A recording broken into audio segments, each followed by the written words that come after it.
जैसा कहा जा रहा है कि 2021 की शुरुआत में वैक्सीन आ जाएगा, तो उसके बाद सरकार ने क्या आकलन किया है कि पूरे देश का टीकाकरण करने में कितना समय लग सकता है? मैं केवल एक प्रारंभिक जानकारी आपको दे देता हूं, उसके बाद फिर डॉक्टर भार्गव बताएंगे। पूरे देश के टीकाकरण की बात सरकार ने कभी नहीं की है। I just wanted to make that clear.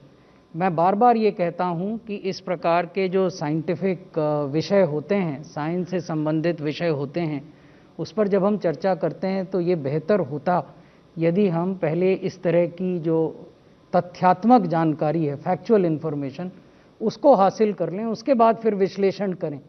तो पूरे देश के टीकाकरण की बात कभी नहीं हुई।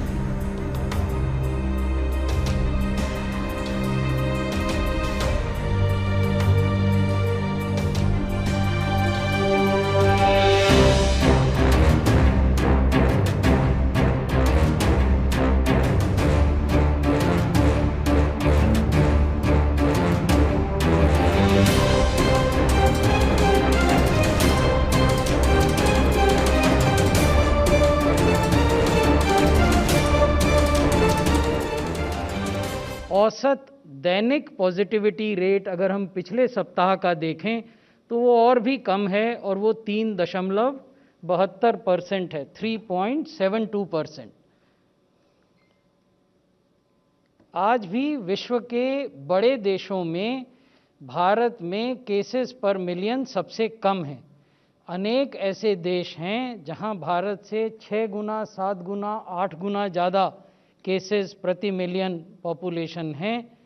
पिछले 7 दिन में अगर केसेस प्रति मिलियन देखें, यह हमें बताता है कि विश्व में इन्फेक्शन या बीमारी किस प्रकार से फैल रही है।